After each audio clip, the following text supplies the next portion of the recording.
الله أكبر الله أكبر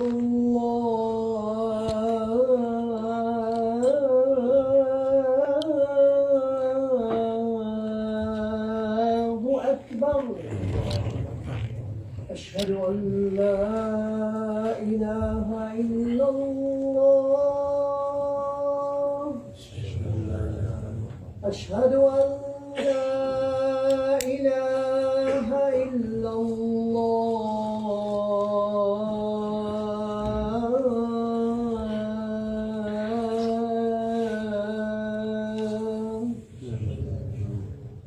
أشهد أن محمدا رسول الله.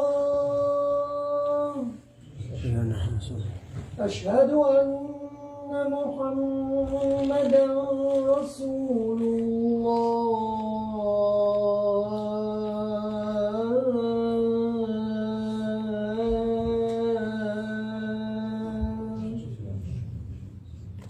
حي على الصلاة.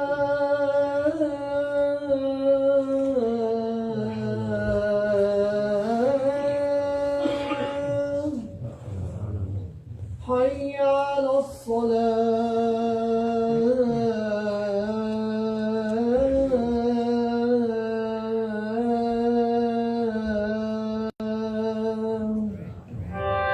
حي على الفلاح.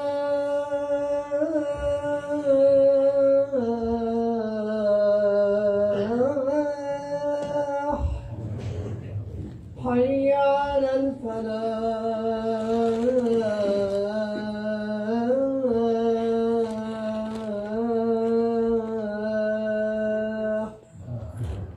الله أكبر الله أكبر. لا إله إلا الله. نعم لا إله إلا الله.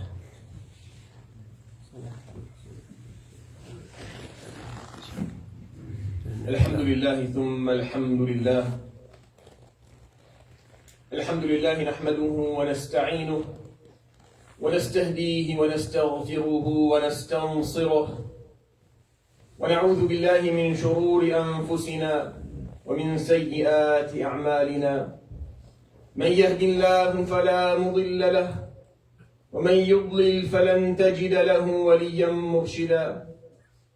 وأشهد أن لا إله إلا الله وحده لا شريك له، إلها واحدا أحدا صمدا، لم يتخذ صاحبة ولا ولدا ولم يكن له كفوا أحد. وأشهد أن نبينا وعظيمنا محمدا عبد الله ورسوله وصفيه من خلقه وحبيبه. اللهم صل وسلم وبارك على نبينا محمد وعلى آله وصحبه أجمعين. يقول جل جلاله في محكم التنزيل: وقل اعملوا فسيرى الله عملكم ورسوله والمؤمنون وستردون إلى عالم الغيب والشهادة فينبئكم بما كنتم تعملون. And say, perform your actions, live your lives, do what you will do, as Allah subhanahu wa ta'ala will see your actions. You will observe them, and His Prophet will see them too. And the believers around you will witness them as well. And you'll be sent back on the day of judgment back to your Lord, and He will hold you accountable for all that which you have done. Before I start with this khutbah,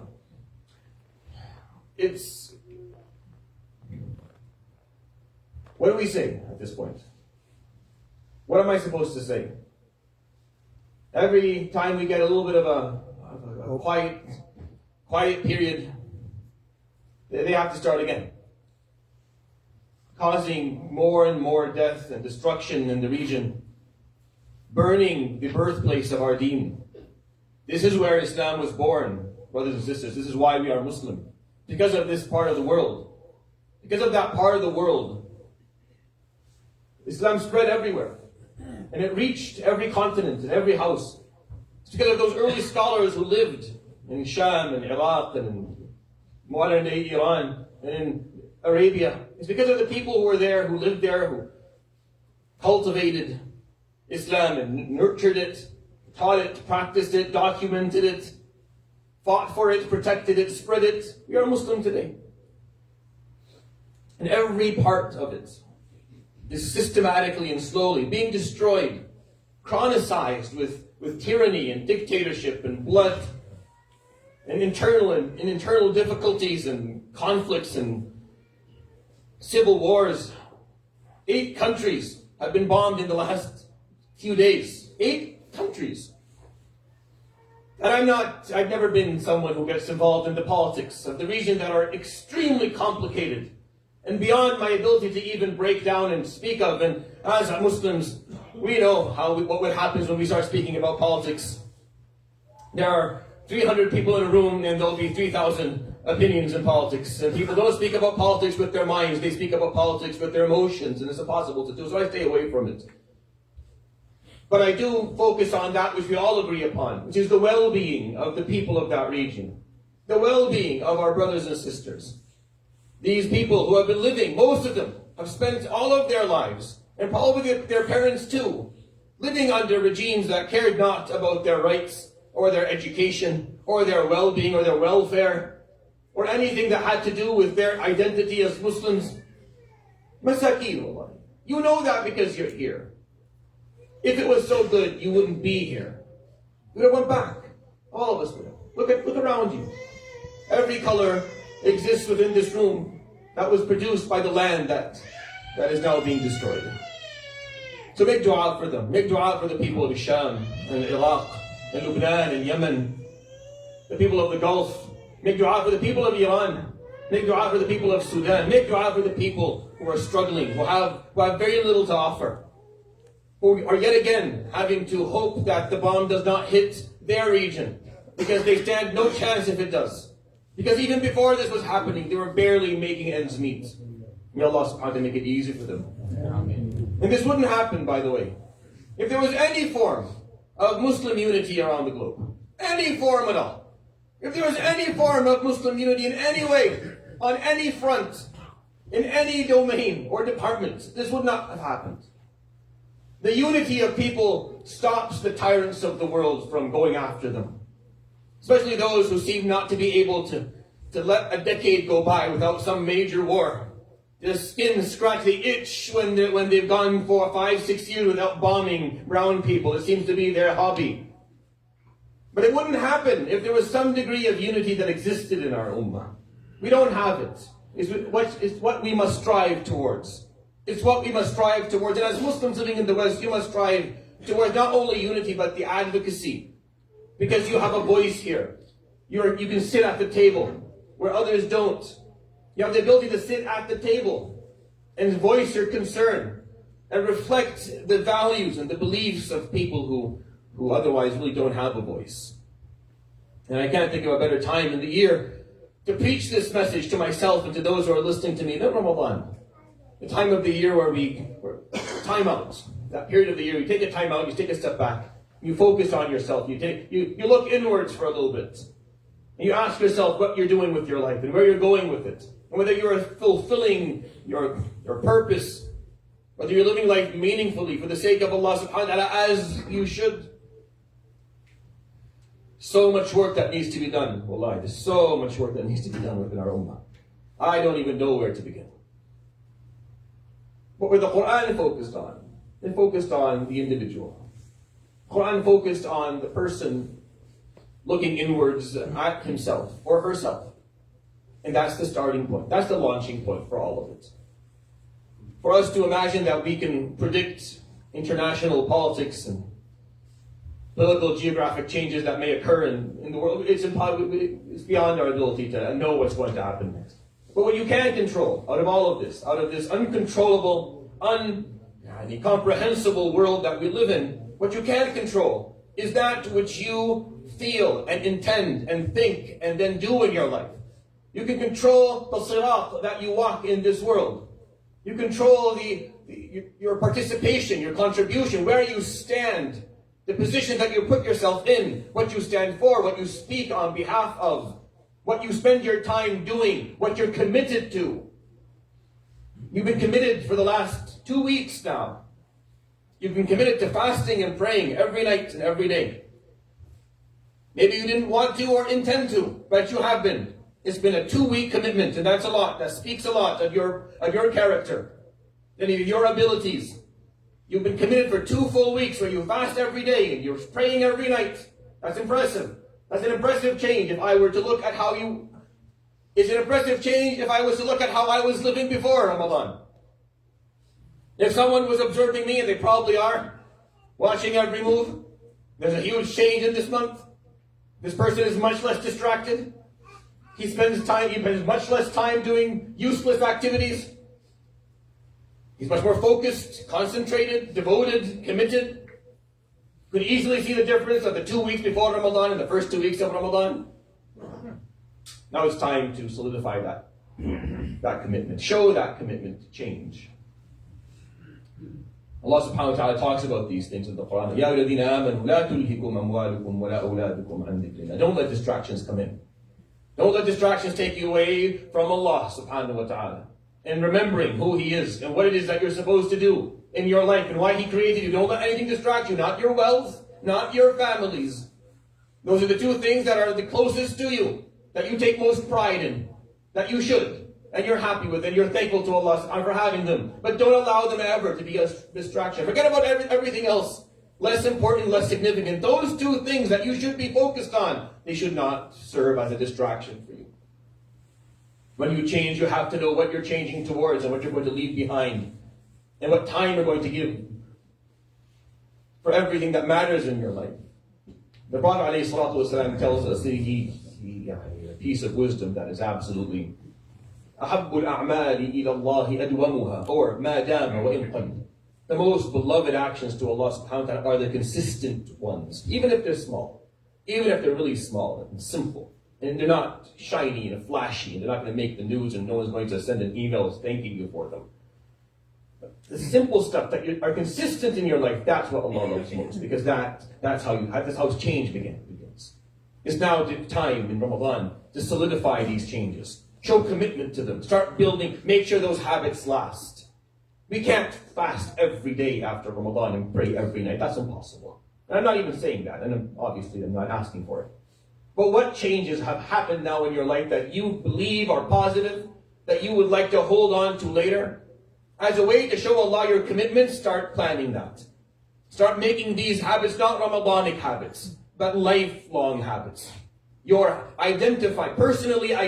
personally identifying habits that identify you as a person. Or وَمِنَ النَّاسِ مَنْ يَقُولُ آمَنَّا بِاللَّهِ فَإِذَا أُوذِيَ فِي اللَّهِ جَعَلَ فِتْنَةَ النَّاسِ كَعَذَابِ اللَّهِ. And there are those who say, we commit ourselves to Allah. No, surely we're with it. But once they are harmed, or they find it difficult, or the challenges stack up on their way to Allah, or for the sake of Allah subhanahu wa ta'ala, they're asking, well, what's worse, really? These difficulties of dunya or the punishments of Allah yawm al-qiyamah? I can probably put up with the punishment of Allah yawm al-qiyamah. I'll take a few steps back. This is too difficult for me. جَعَلَ فِتْنَةَ النَّاسِ كَعَذَابِ اللَّهِ. No, that's not. That's not commit. And you will. When you commit yourself to change, you will. You'll run into that. You'll run into the difficulties, real difficulties. It's impossible. Allah subhanahu wa ta'ala won't let us off the hook that easy. You can't commit to real change. Turn this ship around and get yourself on the Sirat al-Mustaqim and start walking down it, and Allah subhanahu wa ta'ala not put a few obstacles in your way to see whether you are truly committed to this change or not. It's impossible. It's a part of life. It's going to happen. It's going to happen. To see how far, how difficult. How much difficulty are you willing to put up with? How much pushback can and you'll still stand your ground? Or is it the first time, as they say, well, guff, and you're done. The first challenge and I'm good, and you walk away? Ramadan is here. It presents itself to us 4 weeks in a row so that we can build the capacity. So that we can build that capacity to change, to commit ourselves to something different. The Sahaba had to do this as well. The Sahaba had to do this on a day similar to today, 1445 years ago, lunar years ago. Their first Ramadan ever. Ramadan was not even defined yet. It was the first time it was defined to them. They've been living with the Prophet ﷺ for 15 years. There was really no definition to what Ramadan was. The concept of fasting wasn't even there yet. And then he defined it to them, alayhi salatu wasalam. The verse is, Ya ayyuhalladhina amanu kutiba alaykum shahru Ramadan alladhi unzila fihi al-Quran, explaining what they're going to do. Second year, they're excited. This sounds amazing. The Qadr is in the middle of it. There's all these reasons to be happy and excited about it. Fasting obviously is not exciting, or you're not necessarily enthusiastic about that, but everything else seems really nice. The doors of heaven opening, the doors of Jahannam closing, the shayateen being removed, Allah calling upon your heart, granting you a night better than a lifetime. Amazing deal, it seems. Just a little bit of perseverance. Just fasting consecutively 29, 30 days. I mean, we could get through this, no problem. They start the first Ramadan. I can't imagine what that first Ramadan must have felt like. Imagine the first Ramadan with Muhammad alayhi salatu wasalam. What an experience. Experience of a lifetime. You're with him alayhi salatu wasalam. He didn't run things the way we did. He held back in Taraweeh a lot. He prayed at home a lot because he didn't want to make it fard upon us. To make life easier for everybody. But he was there with the teaching, with the fasting, with the dua, teaching them how to do all these things, and they were there in the masajid performing their i'tikaf. And then on the 17th morning, he would call upon them and say, we need to move. There's a caravan with all of your stolen goods, with all of your rights that Quraysh decided was going to take away from you when you parted ways with them. On a theological level. You had a different opinion than them. They took away everything you owned and they sent it with Abu Sufyan so we can start a new business on your dime. We must go get it. The Sahaba were like, well, we've been here for 2 years now. Alhamdulillah, Allah abdalana khayran mimma kana indana. We have good wealth. We have a lot of wealth now. We're good. I don't need it. I don't need whatever. I'll give it up for the sake of Allah. I don't want it. You taught us, Ya Rasulullah, money doesn't matter that much. We have given up. We don't want it. Deep down inside, they're like, go and fight. No, I'm not going to go poke the bear. I'm going to poke Quraysh. I'm not going to do that. What, for money? No, we're good. They started arguing with the Prophet. Yeah, if you're doing this for us, Ya Rasulullah, we're good. We don't want the money. كما أخرجك ربك من بيتك بالحق وإن فريقا من المؤمنين لكارهون يجادلونك في الحق بعدما تبين كأنما يساقون إلى الموت وهم ينظرون. As your Lord had you leave your house that day in pursuit of the truth, in pursuit of righteousness. And yes, a group of the mu'mins they were not in favor of this. Arguing with you regarding righteousness, regarding haqq. After it became clear that they saw death at the end of the road. They saw death coming their way.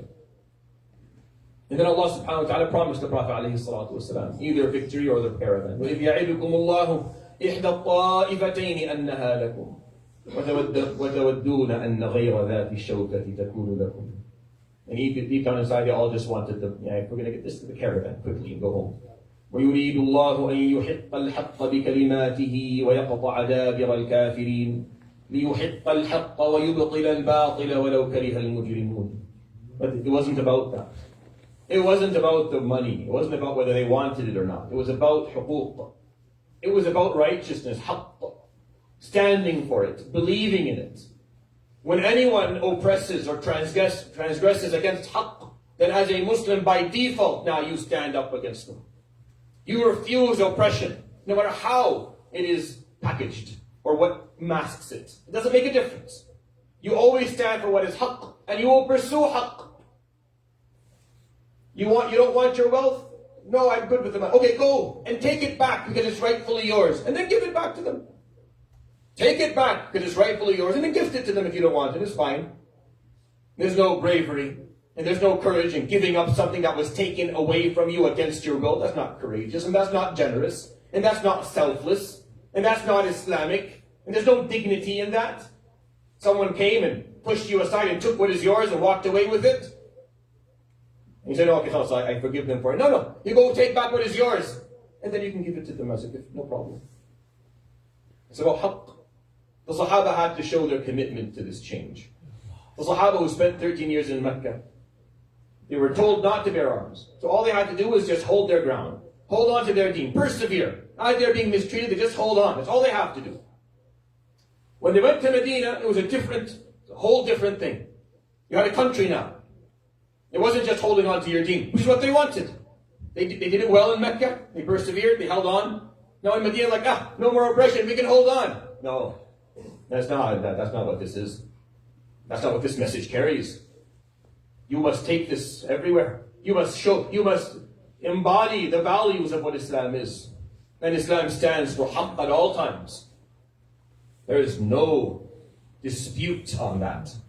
You don't dispute haqq ever. This is not even a conversation to have. That's why the Quran came and pointed out, beautiful day, Yom Badr. The Quran started by saying you were arguing about haqq. You were acting like you didn't want to go. No. لِيُحِقَّ الْحَقِّ. Righteousness has to be identified. It has to be shown, has to be exposed, has to be demonstrated. They had to show that commitment, radiallahu anhum. And it was a scary day. 314 men went with him, alayhi salatu wasalam. 313, and he was the 14th, alayhi salam, or something around that. Scholars differ on the number. And Quraysh saw the opportunity. He went for our caravan. Abu Sufyan figured out a way to get away from them. The caravan made it. They didn't catch it. Abu Sufyan had his eyes, he knew what was going to happen, he anticipated this, he had another route, he escaped. Now they're there in Badr, and the caravan's gone, and Quraysh is already marching towards them with 1,000 men. They have more people on horseback than their entire army. Quraysh had more people on horseback than the Prophet ﷺ had in his entire army. An army that had not really trained that much. Didn't have a lot of arsenal. Not a lot to work with. The numbers are small. Their forces are unprepared. They have 2 people on horseback, that's it. And marching towards them is the undefeated champion of the region, Quraysh.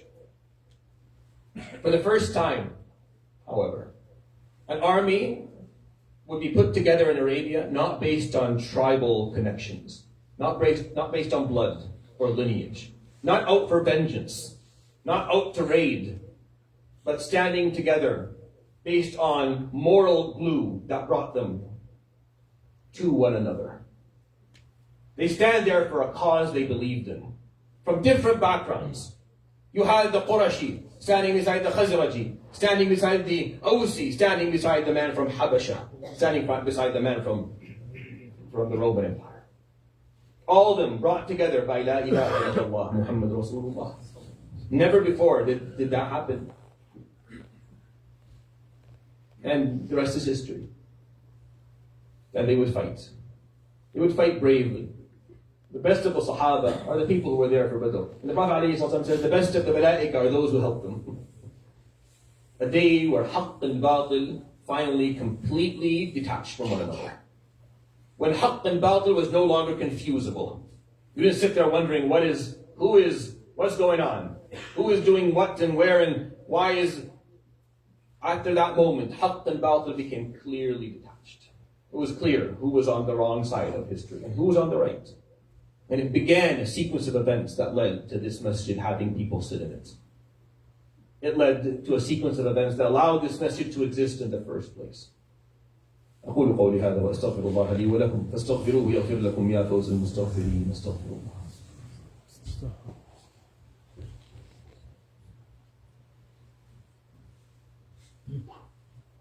الحمد لله وحده وصلى الله وسلم وبارك على من لا نبي بعده وعلى آله وصحبه ومن اتبع نهجه ووفى عهده. يقول الحسن البصري رحمه الله تعالى: إن الله جعل شهر رمضان مضمارا لخلقه يستبقون فيه بطاعته إلى مرضاته، فسبق قوم ففازوا وتخلف آخرون فخابوا، فالعجب من اللاعب الضاحك في اليوم الذي يفوز فيه المحسنون ويخسر فيه المبطلون. ثم بكى رحمه الله.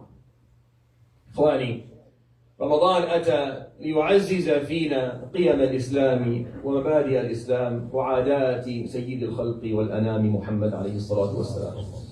هذا الشهر أوجده الله سبحانه وتعالى حتى يتغير الناس، حتى يكون ثمة مجال للتغير. في خضم الحياة المتسارعة يصعب على الإنسان أن يكبح جماح نفسه وأن يضرب الفرامل كما يقال، وينظر في نفسه ثم يغير من ذاته، من اعتقاداته، من اختياراته، من قراراته، من عاداته. يصعب والله، الحياة سريعة، ما تدري كيف تتخرج ثم تتزوج ثم تخلف ثم تعمل ثم وتمشي الحياة وأنت يعني تشاهدها تتفلت من يديك. تشوف الشيب والصلع والكرش والأولاد يكبرون وأنت تخسر يعني بصحتك وتخسر وقتك وما تعرف، تنظر حولك في المرآة فما تدري من هذا الذي تنظر إليه. والله ما هكذا عاهدت نفسك. فيعطيك الله سبحانه وتعالى كل عام شهرا هو ينادي عليك: اصبر، خف، توقف، خذ راحة، انزل. أعد النظر فيما اخترته في حياتك. أعد النظر في هذه الذات التي قررت وعملت وسارت في طريق معين وسلكت سبيلا معينا ووضعت نفسها على صراط معين. راجع نفسك، هل أنت على الصراط الذي يجب أن تكون عليه؟ هل أنت تمشي في الطريق الذي يوصلك إلى مرضاة ربك وإلى جنات النعيم، أم أنت على صراط غير ذلك؟ فرصة يا أخواني، فرصة للتغير. والله ما أدري، إذا لم تتغير في رمضان تنتظر إلى أن يشاء الله فيأتيك رمضان قادم، أو لا يأتيك ما بقي منه، الذي بقي منه أقل مما مضى منه. الله سبحانه وتعالى يثبتنا فيه. لكن هذا الشهر أتى ليثبت العادات، فأروا الله من أنفسكم خيرا إخواني وأخواتي، كما فعل الصحابة يوم بدر.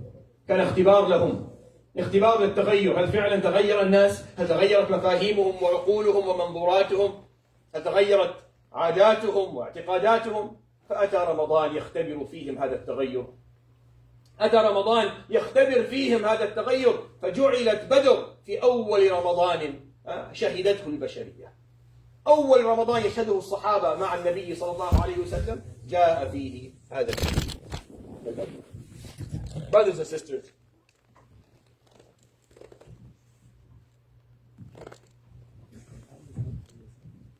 Ramadan is the opportunity for us to show Allah subhanahu wa ta'ala the commitment to change that we have picked up in this month. As the Sahaba had to do in their first Ramadan ever. Allah subhanahu wa ta'ala gave them this very difficult experience, this very difficult trial. Okay, go, fight the strongest power in the region, unprepared, outnumbered, and uncertain. Go do it for the sake of Allah, for the sake of haqq. Let's see if you are truly committed to righteousness, if you're truly committed to the truth, if you've changed yourselves. Then they proved it. And that led to every beautiful thing that we have seen in our deen since. And we are offered this every year in Ramadan, the opportunity to turn things around and to take small changes and incorporate them into our lifestyles and change the way we live our lives. Take those subtle changes and solidify them into our daily habits. Wallahi, these changes will change your life. Wallahi. A little bit of fasting, a bit more dhikr of Allah subhanahu wa ta'ala, more praying at night, daily ilm, daily learning, experiences where you're increasing your understanding of Allah subhanahu wa ta'ala. Do that. Keep it. Hold on to it for a few months after Ramadan and then come and talk to me. And tell me how your life is. And tell me how your mind has changed and how your mentality has flipped and how your commitment is much different now. We ask Allah subhanahu wa ta'ala to grant us the ability to do that within this blessed month. Help out with the benefit to you. واعلموا أن الله أمرنا بأمر عظيم فقال إن الله وملائكته يصلون على النبي يا أيها الذين آمنوا صلوا عليه وسلموا تسليما اللهم صل على محمد وعلى آل محمد كما صليت على إبراهيم وعلى آل إبراهيم وبارك على محمد وعلى آل محمد كما باركت على إبراهيم وعلى آل إبراهيم في العالمين إنك حميد مجيد وارض اللهم عن الأربعة الخلفاء السادة الحنفاء أبي بكر وعمر وعثمان وعلي وارض اللهم عن أزواجه أمهات المؤمنين وعن آله الطيبين الطاهرين وعن صحابته الغر الميامين وعن التابعين ومن تبعهم بإحسان إلى يوم الدين وعنا معهم برحمتك يا أرحم الراحمين اللهم اغفر للمسلمين والمسلمات والمؤمنين والمؤمنات الأحياء منهم والأموات اللهم فرج هموم المهمومين ونفس كروب المكروبين وارفع الغم عن المغمومين وارفع الظلم عن المظلومين واحقن دماءنا ودماء المسلمين اللهم احقن دماء المسلمين في كل مكان احقن دماءهم في غزة في فلسطين وفي السودان وفي اليمن وفي الشام والعراق وإيران وفي غيرها من بلاد الأرض يا رب العالمين، ما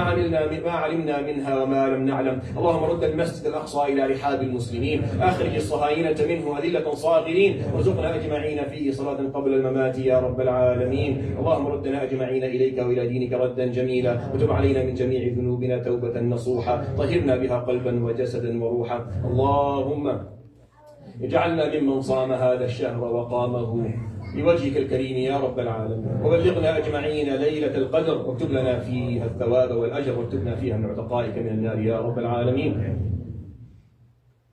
There is a protest on Sunday that we should all participate in. You can have you see the slide up there. And there is an app that you can use called Silsila to help you with carpooling and to know about the parking lot when it's full. It's very helpful. You can use that as well. My 7-episode series that I do every Ramadan after Asr will start on Wednesday, inshallah ta'ala. After Sunday, the time will change. And obviously, Tarawih will be later, so we'll start at 9 o'clock. Just remember that the dars will continue to be half an hour or so before Adhan al-Isha. And Jumu'ah moving forward will go back to 3:30 inshallah ta'ala as the time has changed. عباد الله إن الله يأمر بالعدل والإحسان وإيتاء ذي القربى وينهى عن الفحشاء والمنكر والبغي يعظكم لعلكم تذكرون. أقيموا الصلاة. Everyone can move to their left, Jazakumullah khair, to closing gap. People are standing outside. It's too cold today for them to be outside. So close the gap towards the left.